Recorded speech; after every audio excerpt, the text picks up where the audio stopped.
problem dari family business adalah karena fighting spirit. Mungkin yang kedua, waktu saya melakukan hipotesa, mungkin karena tidak harmonis lagi.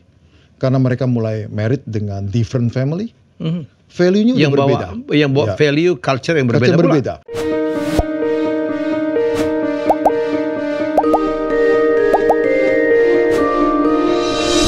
Kita akan bicara tentang satu hal yang hot topic untuk saya. Tiba-tiba saya begitu tampil di 2 seminar, kemudian banyak sekali permintaan. Kita bicara tentang satu keprihatinan orang-orang sukses, orang-orang kaya. Kenapa? Karena anaknya itu banyak sekali yang tidak mau melanjutkan bisnis yang dibangun oleh bapaknya, ibunya, kepala jadi kaki, kaki jadi kepala, siang malam tetapi tidak mau dilanjutkan oleh generasi kedua. Oleh karena itu tidak ada yang lebih pantas untuk membahas ini. Ini seorang dokter. Wah, beliau adalah managing director dari satu perusahaan capital ya. Tapi kali ini kita nggak ngomong capital, kita ngomong tentang family business. Dr. Hadi Cahyadi udah hadir. Selamat malam, terima kasih Bang. Tegang banget loh. Makasih Bang, udah diundang. Makasih udah diundang. Lu kenal gue dari mana dia tiba-tiba WA? Lu dapat WA gue dari mana? Cuman dulu waktu Fajar, lu mungkin lupa. Sebetulnya gue pernah jalan-jalan bersama dengan Fajar dan Haryono, keliling Amerika. Oh iya. Dan gue dijadiin supir. Pertanyaan dia pertama gini, lu Cina di, lu biasanya Hilton sama Hyatt. Kita kali ini Motel 6 ya. Tapi belum tentu Motel 6. Kita singgah ke rumah-rumah teman gua di anak BPKP. Siapa yang bilang begitu? Haryono. Akhirnya bener. Kalau Fajar tetap nggak pakai kredit card. Ada teman gua agak-agak semi intelijen gitu. Kemana-mana dia pakainya cash. Gitu ya. Tiba-tiba Hadi Cahyadi mengirimkan buku ini, keren banget. How to beat the third generation curse. Bagaimana mengalahkan kutukan generasi ketiga. Banyak yang mengatakan bahwa bisnis itu biasanya dihancurkan di generasi ketiga. Cerita dong, Pak Dokter. Gini Bang, ini bukan kutukan, ini statistik. Lebih pasti dong. Lebih menyeramkan. Ya, lebih pasti dong kalau statistik. Over generation and over countries, semua mengatakan ada statistik 30-13-3. Hanya 30% bisa melewati generasi kedua, 70% gone. Toko emas saya di Lampung, Bang, nggak ada yang mau nerusin. So termasuk yang 70%. Ya. Nah dari 30% itu Bang, hanya 13% yang melewati generasi ketiga. Yang ke generasi ketiga. Dari 13% itu hanya 3% bisa beyond that. Kalau kita lihat Fortune 500 yang 20 tahun yang lalu masuk ke tahun-tahun ini udah hampir hilang semua. Banyak sekali family business, mungkin tinggal 20% dari family business itu yang bertahan sampai tahun ini. Nah, itu berarti kutukan ini memang ada. Kutukan ini bukan kutukan. Karena first generation memang punya will, punya persistency, punya fighting spirit yang begitu besar. Turun generasi kedua mungkin masih kuat. Tapi karena dia masih melihat bapaknya berdarah-darah Mudah-mudahan mereka mengharapkan generasi 3 seperti itu. Tapi kan parentingnya berbeda. Grown up di situasi yang berbeda. Lahir sebagai anak konglomerat. Cucu konglomerat. Nah, beda lah. Nah, itu yang kita katakan bahwa problem dari family business adalah karena fighting spirit. Mungkin yang kedua, waktu saya melakukan hipotesa, mungkin karena tidak harmonis lagi. Karena mereka mulai married dengan different family. Value-nya udah berbeda. Yang bawa value, culture yang berbeda. Jadi awalnya saya mulai research ini, saya nebak-nebak. Mungkin 2 hal ini ya. Pertama adalah karena daya juang. Yang menurun. Yang kedua adalah karena situasi sudah married, udah berbeda culture, sudah mulai ada irian, mulai ada competition. Nah, pada saat itu saya mulai interview. The first generation, what you worry about? Rata-rata first generation mengatakan nggak ngomong kutukan, tetapi somehow mereka mengatakan, gue ini baru ulang tahun ke-50 anniversary. Tapi kalau kita ke Jepang, ke Eropa, kok mereka bisa ulang tahun ke-300 ya? Perusahaan-perusahaan Iya, saya harapin bisa ulang tahun yang ke-100. bertahan. Ya, walaupun saya nggak lihat, saya ngarepin seperti itu. Jadi memang ada kekhawatiran mereka. Pada saat kekhawatiran mereka, saya bertanya yang kedua. Apa yang Bapak dan Ibu akan lakukan? Nah, mulai. Itulah, riset itu mulainya seperti itu. Pada saat saya ambil S3, saya pikir topik ini bagus sekali. Ya. Nah, belum ada... ini topik S3? Topik S3. Topik S3. Jadi saya pikir topik ini belum pernah ada yang gunakan. Ada novelty-nya. Sure. Saya Google di mana-mana, saya cari di Google Google Search. Nggak ada yang persis kayak gini. Nggak ada yang persis seperti ini. Jadi kemudian beberapa profesor yang dampingin saya, are you sure punya sampling yang bagus? Saya langsung sebutin aja Bang, 10 konglomerat. Lu yakin lu punya accessibility dan punya trust masuk ke sana? Ternyata memang nggak gampang Bang. Kita assume bahwa dia trust kita.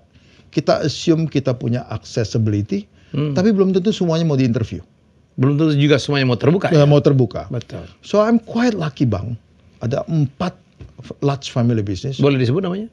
Nggak boleh Bang. Nggak boleh. Cuman boleh saya ngomongin bahwa the first adalah fully diversified. Kedua adalah property diversified. Ketiga adalah pharmaceutical diversified. Keempat adalah media diversified. Nah 4 ini sukses Bang. Karena ini pakai grounded theory dan harus interview. Adalah satu metodologi yang berusaha menciptakan teori baru. Dan datangnya itu dari interview, kemudian kita scripting semua interview, dan pertanyaan cuma 2 tadi Bang. Apa you concerned about, what you worry about, and the second question adalah how you solve this problem. Nah dari 2 pertanyaan itu bergulirlah semua interview. Dari generasi 1 saya interview, kemudian snowballing. Nah snowballing ini penting sekali karena ini merupakan satu disiplin dari seorang researcher. Kalau snowballingnya berhenti dari 1 orang, kita mesti setia mengatakan disiplin, kita tidak akan teruskan lagi di family itu. Berarti tidak ada trust. Nah, 4 family ini saya beruntung sekali Bang. Total 27 interview, snowballing terjadi, generasi 1, 2, 3 dan para eksekutifnya untuk melakukan konfirmasi. Dan saya dapatkan bahwa ternyata keluar paling banyak kata-kata yang paling banyak itu parenting Bang. Parenting. Yang jadi masalah parenting. Parenting. Abang kan sekarang the biggest believer parenting kan? Benar. Parenting itu harus benar, harus bagus. Kedua yang paling sering disebutkan adalah harmonizing. Between the members of the family. Between the members of family. Kemudian yang ketiga, Bang, ternyata semua konglomerat percaya mereka ada hari ini karena semua karyawan-karyawan dia yang awal-awal itu Bang. Jadi mereka dapat trajektori dan menjadi big businessman. Nah, mereka menyebutkan itu adalah collaborating dengan non-family members. Kolaborasi. Oh, itu satu hal lagi yang harus dipertimbangkan. Harus dipertimbangkan. Ya? Karena terutama di Chinese family ya. Di Chinese family biasanya kan pengen dapat anaknya jadi direktur keuangan, anaknya dari direktur operasi, anaknya jadi mungkin paling yang dikasih cuma HRD kali Bang, untuk orang lain gitu ya. Purchasing pasti pegang dia Bang. Keuangan pasti pegang dia. Iya dong. Nah, jadi dan ini belum tentu bisa. Terus. Jadi teman-teman pada saat lagi saya keluarin parenting, harmonizing, collaborating, dia bilang, "Di, itu nama lu Di, PHC," dia bilang gitu. Lu sengaja bikin teori itu ya gitu kan.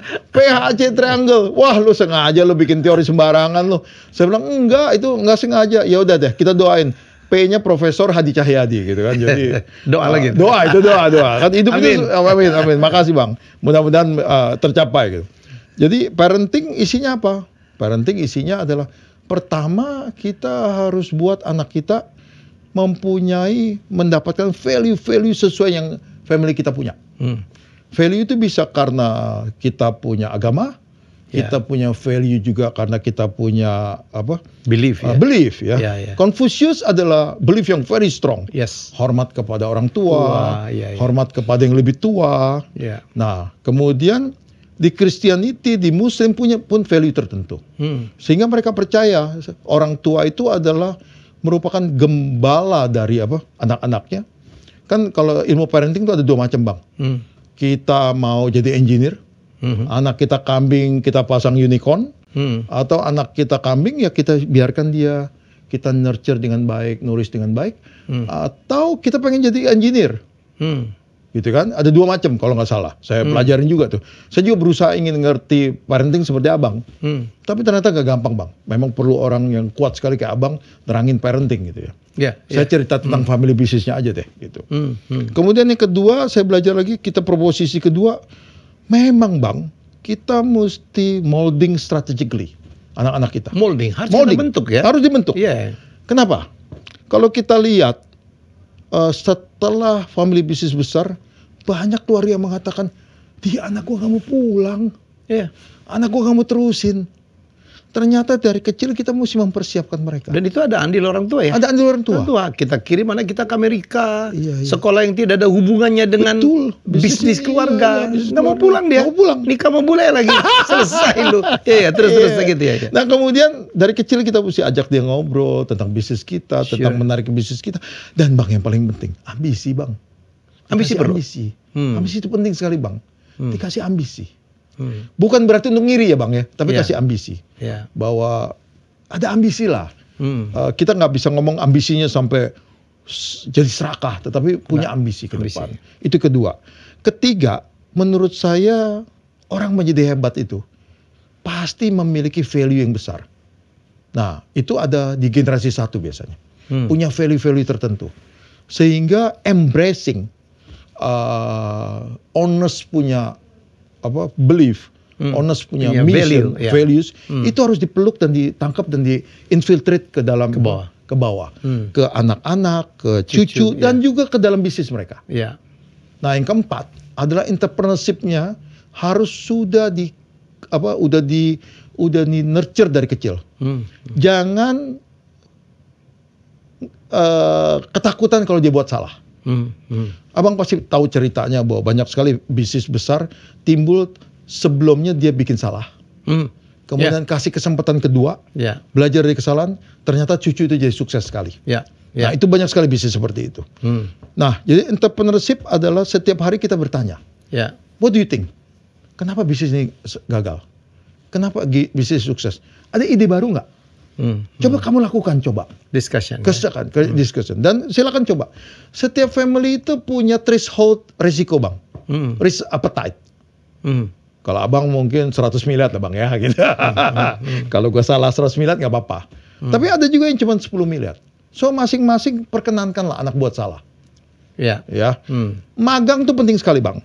Tetapi jangan kelamaan. Kita suruh magang anak kita. Suruh magang. Biar dia ngerasain kerja sama orang. Tapi kita boleh pilih dari 4 sampai 10 cucu kita, anak kita, mana yang paling cocok balik dulu ke kita. Nah, itu saya masukin di family konstitusi kadang-kadang bang.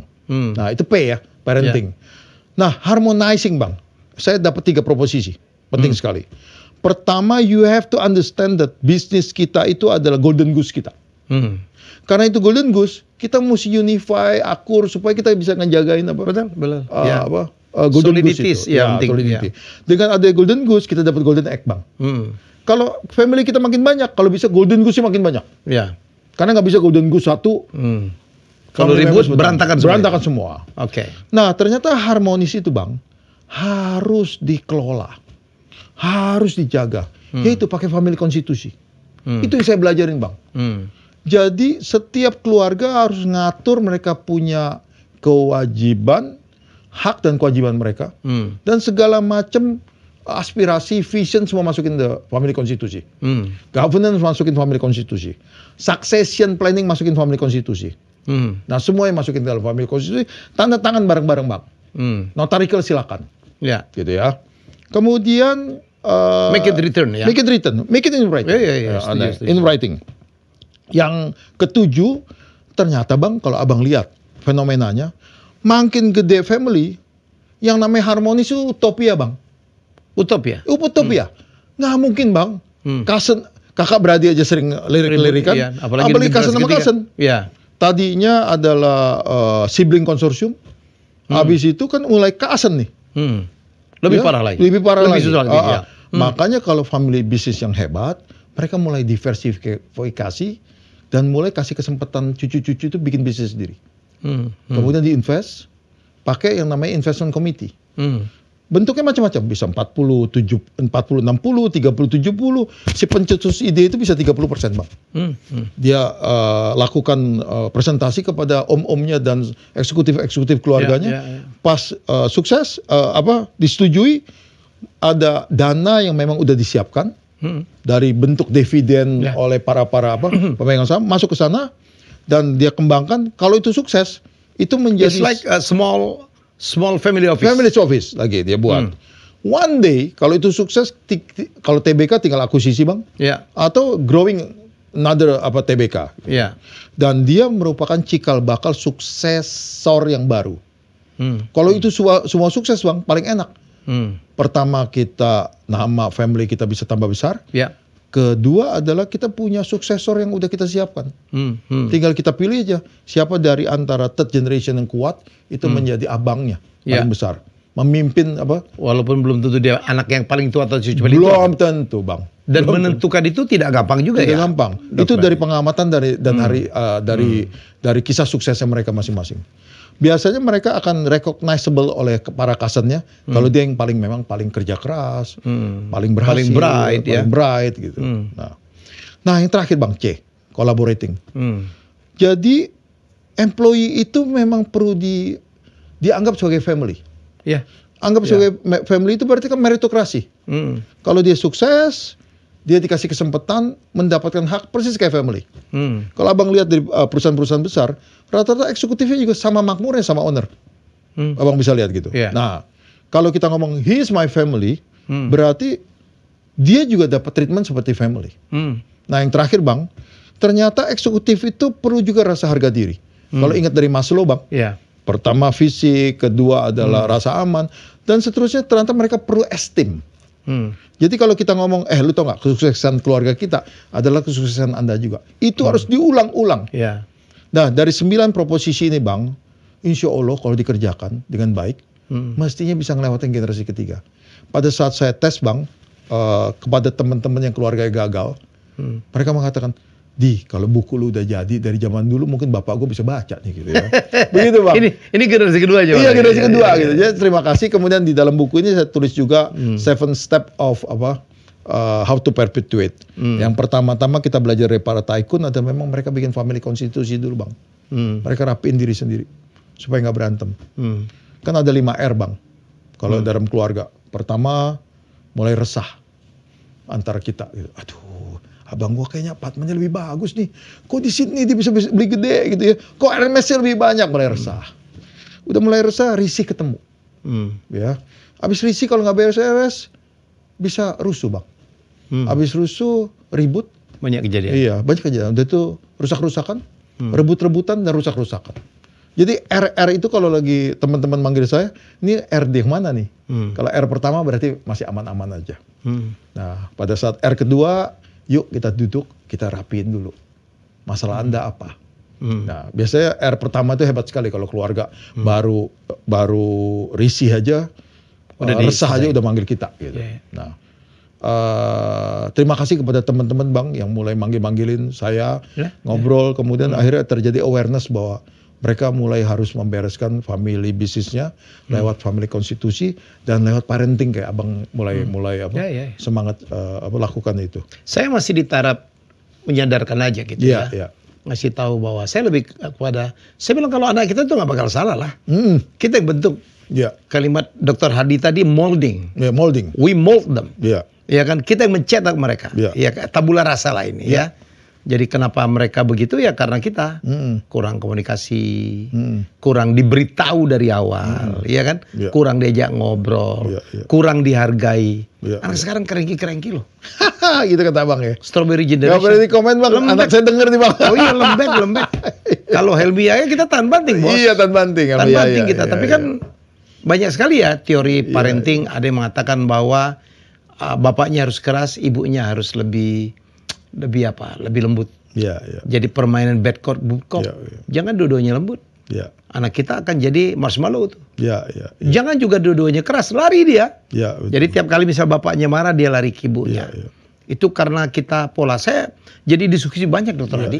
Sekarang kemarin juga saya ketemu dengan Pak Irwan Hidayat, menarik tuh. Menarik ya. Dia kan, Successful as a dia udah parent. generasi ketiga tuh. Iya, iya. Kakak paling tua, Iya. tapi dia bukan CEO. CEO-nya adiknya. Iya, iya. Jadi Pak, gimana kok bisa begitu? Saya cuma dipesan ibu saya, cuma Iya, satu. iya. Kamu harus ngalah. Iya, iya. Yang paling tua tuh harus Iya, ngalah. Sementara di keluarga lain, dengerin kakak mulu ya. Iya, iya, iya. Harus ngalah. Karena dia bilang kalau adikmu ribut, itu kue yang salah. Wah, keren. Jadi dia tugas itu ngedamain tuh. Iya, iya. Tugas dia tuh menjaga Iya. keharmonisan. Iya, iya. Saya setuju. Jadi saya pikir banyak banget ya.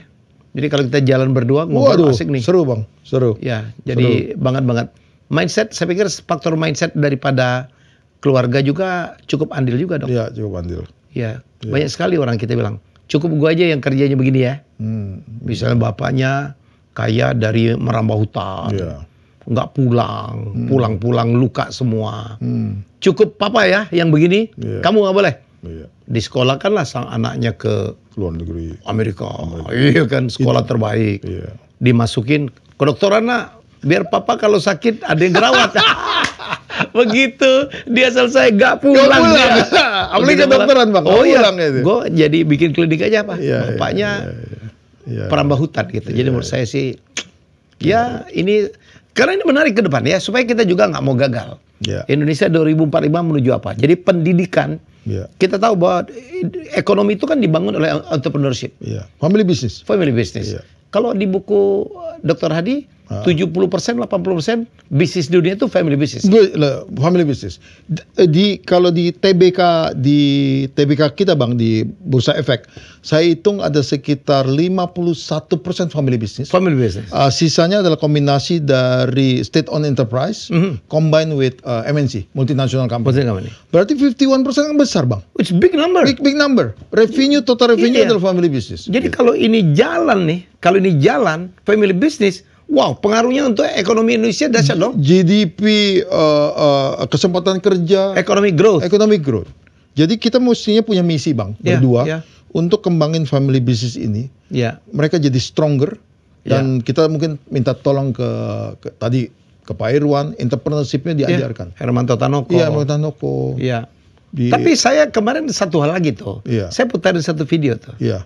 Ya, anak itu ya, banyak sekali yang tidak tahu kerja bapaknya apa.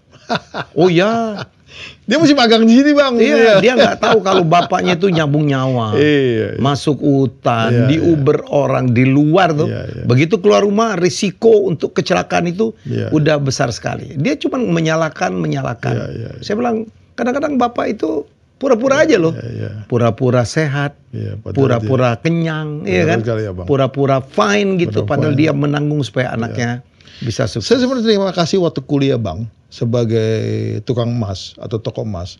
Saya dikasih kesempatan untuk merambah semua kota-kota kecil di Sumbaksel. Sampai ke Martapura, ke Batu Raja, nemenin ibu saya dagang. Dan ada waktunya saya dagang sendiri. Gitu, ke Pringsewu, ke Metro, And you ke learn. Kota Bu. I learned that.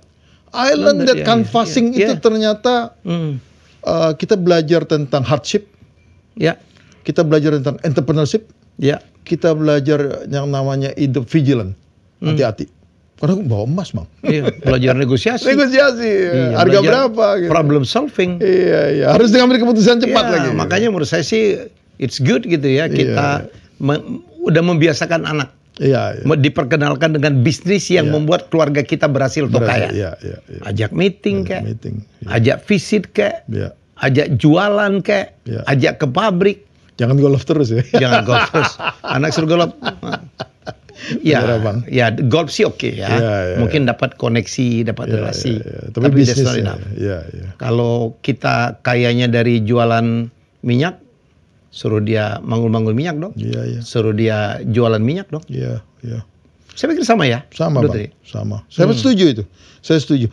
Kita nggak perlu terlalu kasih fasilitas begitu besar Bang. Ya, ya. Setuju. Dengan privilege terlalu banyak malah melemahkan dia. Ya, Jadi kalau boleh parenting yang kuat adalah buat mereka selalu punya sense of crisis, betul. Nah, modesty life, ya, modest life lah kita ngomongnya. Kemudian membuat mereka tahu value of money, ya, right? kita bilang, kok lu kaya tapi nggak bisa spending? Hmm. Loh, kebahagiaan orang kan beda-beda bang. Ya. Kalau saya lihat makin dia hebat, makin sederhana hidup dia. Tadi Toto Sugiri jadi tamu gue. Iya. Toto Sugiri ya, itu nomor 20 sekian terkaya, pernah nomor 19. Iya, Forbes. Datang ke sini, sepatunya nggak ada brandnya, jamnya Huawei, dikasih orang. Dikasih orang. Pak ini juga ya, Pak Irwan Hidayat. Ya, amin, pakai kaos saja. Jadi menurut saya, lu tau nggak, brand itu yang mahal-mahal, itu yang beli siapa? Dibeli oleh orang-orang supaya terlihat kaya. Iya, betul. Orang kaya nggak perlu gituan. Nggak perlu, dia udah tahu. Saya udah ketemu Antoni Salim, saya udah ketemu apa macam-macam Pak Aguan gitu, biasa aja biasa semua. aja. Di luar kita lihat Steve Jobs, biasa aja. Bill Gates, biasa aja. Jadi kita perlu brand karena supaya kita kelihatan lebih gagah. Iya. That's the power of brand. The power of Dan brand. celakanya anak-anak muda sekarang nggak perlu brand. No brand semua kan? Iya, bagus. Iyalah, iya kan mereka belinya itu apa? Indies. Ngomong Indies. No brand ya, No brand. H&M ya. Iya, bagus. Kemudian Uniqlo gitu. Ya Uniqlo. Jadi menurut saya, nah orang tua juga harus melihat perubahan zaman. iya. Saya dalam seminar saya bilang gini, Dokter Hadi. Iya. Kenapa anak nggak mau ngelanjutin bisnis bapaknya? Karena di samping komunikasi tidak terjalin, pembiasaan tidak terjalin, mindset tidak diubah. Nomor 3 itu karena memang nature of business memang definitely different. Oke. Bapaknya boleh misalnya kaya dari pertanian.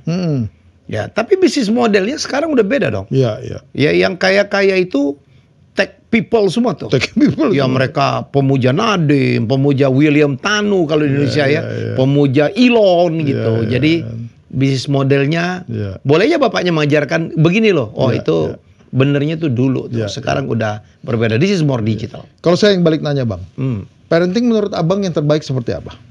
Sebenarnya yang saya tidak mengatakan bahwa saya udah sukses dalam parenting. It's not easy. Iya, not easy. Ya. Jadi parenting yang benar itu adalah memberikan kesempatan kepada anak kita berkembang. Iya. Ya, salah satu kebahagiaan itu adalah kalau anak-anak kita meneruskan bisnis kita. Iya. Atau berbisnis dengan kita. Iya. Itu kalau menurut saya. Iya. Kalau kata Pak Toto Sugiri lain lagi. Iya, apa dia? Yang penting anaknya happy. Iya. Iya. Bapaknya, ibunya orang tech, anaknya sekarang artis, fine art. Iya. Yang penting dia happy kok. Iya. Akhirnya gitu. Jadi menurut saya apa lain-lain lah. Iya. Ya. Kita kadang-kadang nggak bisa terlalu ambisi bang kalau anak kita kebetulan nggak ada minat. Betul. Karena non family profesional pun banyak di market. Banyak. Jadi kalau kita mulai belajar seperti salah satu teman-teman di Kalbe Pharma, saya lihat eksekutifnya lebih banyak non family. Iya. Karena Dr. Bun sama Pak Bing itu biasa memberikan kesempatan. Pada saat lagi mungkin big businessman bertanya sama saya, Di kok anak gua nggak terlalu punya fighting spirit untuk itu, lebih suka di di socialpreneur. Pak, you are lucky, ada yang doain gitu kan. Ada businessman dia mau berbisnis untuk kebutuhan orang lain. Biarkan orang lain yang kerja untuk kita. Sedang anak-anak kita mungkin ngurusin foundation kita, endowment kita, dan kemudian berbuat sesuatu bagi bangsa dan negara, nggak ada salahnya. Yang penting bisnis kita pun at least ada satu CEO yang bisa ngambil keputusan, Bang. Ya. Masa ngambil keputusannya nggak bisa, Bang? Dari 5 alternatif. Ya. Sedang 5-6 orangnya adalah non-family, kan bisa. Ya. Yang penting golden goose-nya tetap Ya. Isunya, Hadi, isunya adalah bahwa kekayaan atau kesuksesan perusahaan yang sudah kita bangun ada yang meneruskan. Ya. Apakah itu family members atau profesional dan non-family, that's okay. Ya. Yang penting kepentingan anak, kehidupan anak sudah kita jamin, betul ya? Dia happy misalnya punya galeri, ya sudah support. Support, betul ya? Betul. Kita ajarin begini loh cara bikin galeri. Karena saya pun anak saya lain-lain juga tuh. Ada yang ngikut saya, ada yang kayaknya rebel-rebel dikit gitu. Ada yang mengidolakan saya gitu. Saya menantu saya justru oke loh. Jadi kadang-kadang kan jadi ini juga gitu. Jadi menurut saya it's a challenge.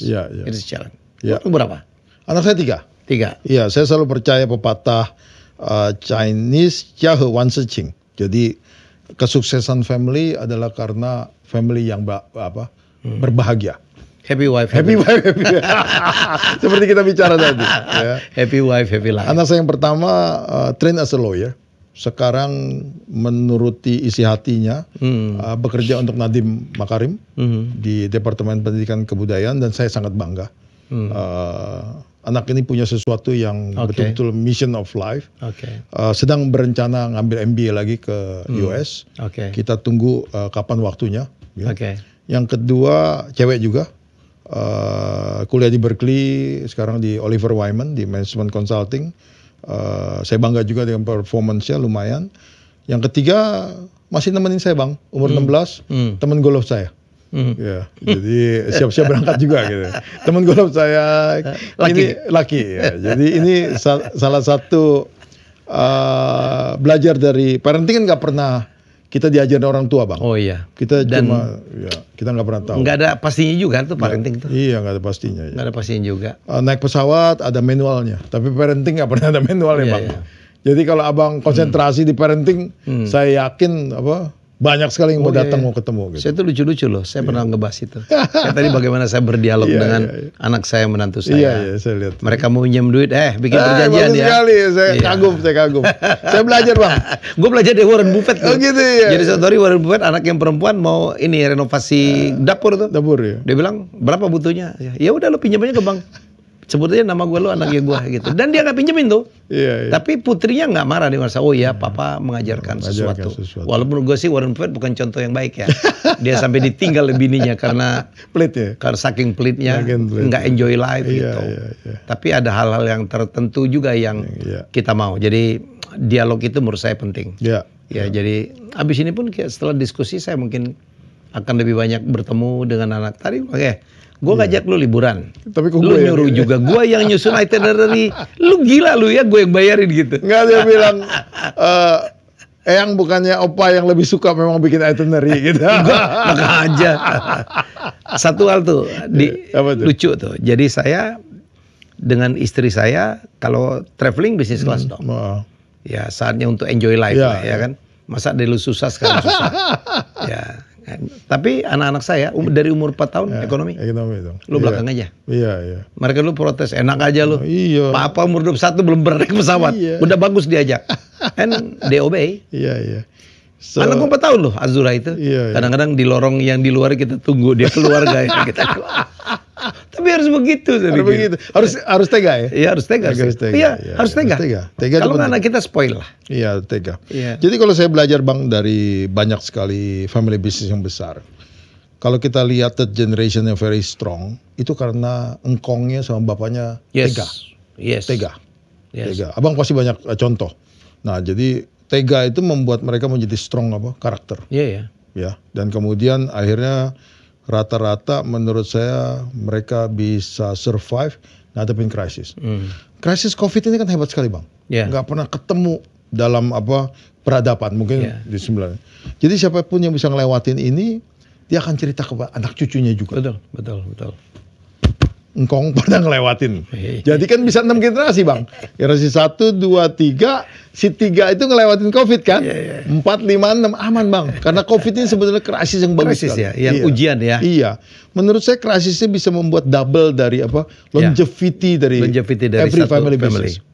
Benar gak Bang? Ya, tapi kalau ditarik jangan hubungan dengan COVID, memang apanya begitu ya, kredonya atau kenyataan begitu. Jadi masa yang sulit meng-create toko yang hebat. Iya.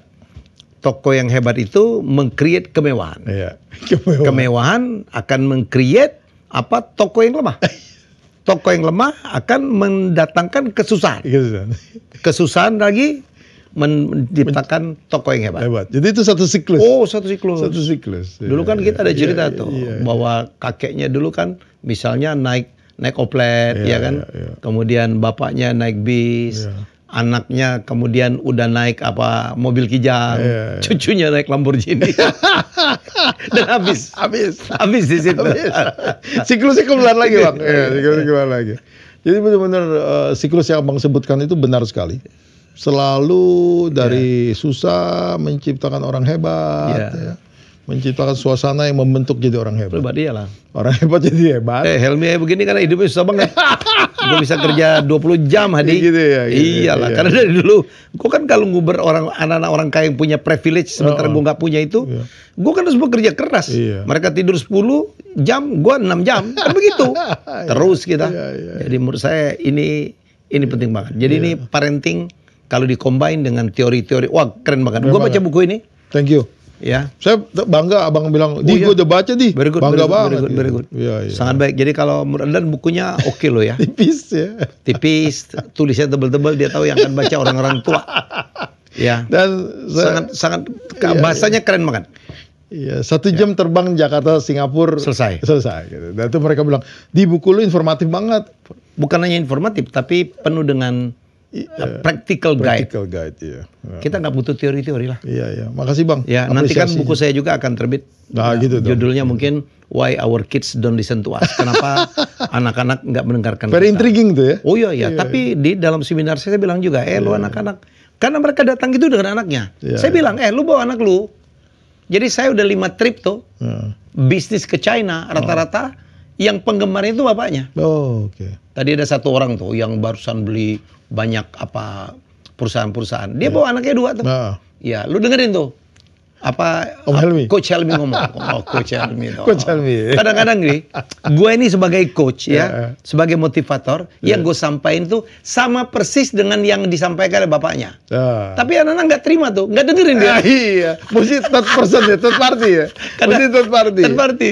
Dan Helmi ya. Kadang-kadang kita janjian, Pak Helmi nanti tolong ngomong ini siapa. Dan kita kan delivery man yang baik ya kan. Iya. Jadi begitu gue ngomong tuh dengerin tuh pada dari bapaknya. dari bapaknya. Aduh, jadi tapi saya selalu bilang ke anak-anak juga, lu hargain dong bapak lu. Iya. Kan sedih loh, bapak udah kerja, lu lahir, lu sekolah, lu dikasih mobil itu dari bapak lu kerja keras. Ya masa lu nggak ngargain? Iya. Lanjutkan. Itu kebahagiaan kita terbesar sebagai orang tua. Kalau bisnis kita dilanjutkan. Iya. Lu boleh nggak setuju dengan bapak lu, tapi belajarlah komunikasi. Iya. Gue dalam ilmu komunikasi nih, bilang lu sama orang tua sama atasan. Kalau atasan lu keren, lu puji. Tapi kalau atasan lu salah, ya, lu jangan labrak di depan umum. Iya dong, hormatin. Gue punya asisten, wah bapak nggak bener, nggak boleh. Kita nggak boleh mempermalukan orang tua. Ada caranya kan komunikasi. Datangin ke ruangannya Pak, boleh ngomong nggak Pak? Dipijit-pijit kayak gitu. Bawain minum kesukaan dia. Oh pasti kita melting lah. Melting lah ya. Tadi bapak tuh, mohon maaf ya Pak. Boleh dong beda gitu. Jadi menurut saya all about communication. Ya. Abang quite lucky karena you get trust from banyak family, dan menurut saya betul juga abang. Mungkin abang menjadi mediator untuk membuat second or third generation itu lebih aware apa yang mau disampaikan oleh parents-nya. Betul. Dan itu ibadahnya gede banget bang. Iyalah.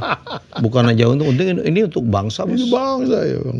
Dan sekarang kita butuhkan lagi how to ngadapin karyawan kita aja yang milenial Gen Z itu.